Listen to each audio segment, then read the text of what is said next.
செம்மணி சித்துப்பாத்தி மனித புதைகுழியில் நேற்று புதிதாக 8 மனித எண்புக்கூட்டு தொகுதிகள் அடையாளம் காணப்பட்டதுடன் 10 மனித எண்புக்கூட்டு தொகுதிகள் முழுமையாக அகழ்ந்தெடுக்கப்பட்டுள்ளன. செம்மணி மனித புதைகுழியின் 3ஆம் கட்டத்தின் 51ஆம் நாள் அகழ்வு பணிகள் நேற்று இடம்பெற்றன. யாழ்ப்பாணம் நீதவான் எஸ். லெனின்குமார் முன்னிலையில் நடைபெற்ற அகழ்வு பணிகளில் தொல்லியல் பேராசிரியர் ராஜ் சோமதேவா தலைமையிலான குழுவினர், சட்ட வைத்திய அதிகாரி செல்லியா பிரணவன் தலைமையிலான குழுவினர், தடயவியல் போலீசார், யாழ்ப்பாண பல்கலைக்கழக மாணவர்கள், நல்லூர் பிரதேச சபை உறுப்பினர்கள் அகழ்வு பணிகளில் பங்கேற்றனர். இதனிடையே இதுவரை மொத்தமாக 552 மனித எண்புக்கூட்டு தொகுதிகள் அடையாளம் காணப்பட்டதுடன் 540 மனித எண்புக்கூட்டு தொகுதிகள் அகழ்ந்தெடுக்கப்பட்டுள்ளன.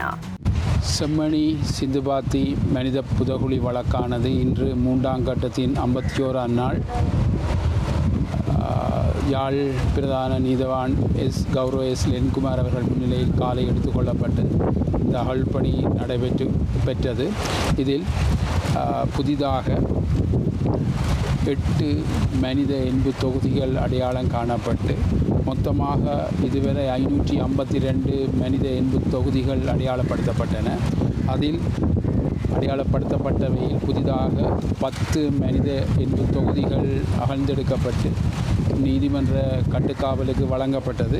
மொத்தமாக 540 மனித எண்பு தொகுதிகள் அகழ்ந்தெடுக்கப்பட்டிருக்கின்றன. அதே நேரம் இன்று பேராசிரியர் ராஜ் சோமதேவா அவர்களினால் அறிக்கை சமர்ப்பிக்கப்பட வேண்டியிருப்பதனால் நீதிமன்ற கட்டுக்காவலில் காணப்படுகின்ற சான்று பொருட்கள் அது சம்பந்தமான அறிக்கைகள் தயாரிப்பதற்காக பரிசோதிக்கப்பட்டது, படங்கள் எடுக்கப்பட்டது. அதன் அடிப்படையில் ஆர்டிஃபெக்ட்ஸ் 81 வரையான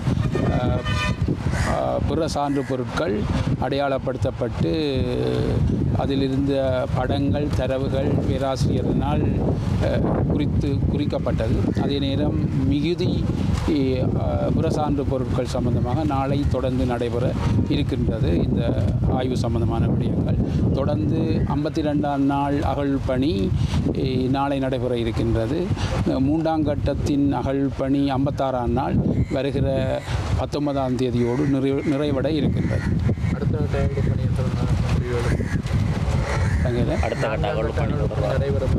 ஏற்கனவே இந்த நிர்வாக குழு கூட்டத்தில் தீர்மானிக்கப்பட்டதன்படி இந்த அறிக்கைகளை பெற்றுக்கொண்டு அதனை தொடர்ந்து செய்யப்படுகின்ற அகழ்வு சம்பந்தமான ஆதிடை சட்ட வைத்திய அதிகாரி செல்லியா பிரணவன் அவர்களால் தாக்கல் செய்ய சொல்லப்பட்டிருக்கிறது.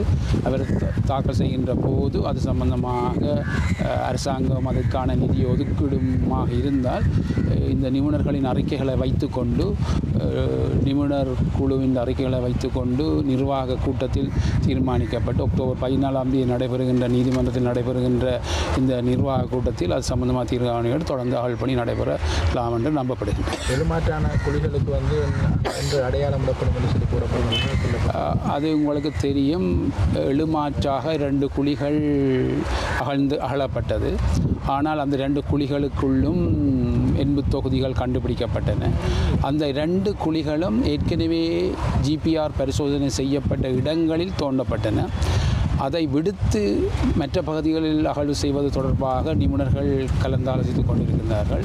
அது சம்பந்தமாக நாளை தீர்மானிக்கப்பட்டு அது பற்றி நாளை கூறக்கூடியதாக இருக்கும்.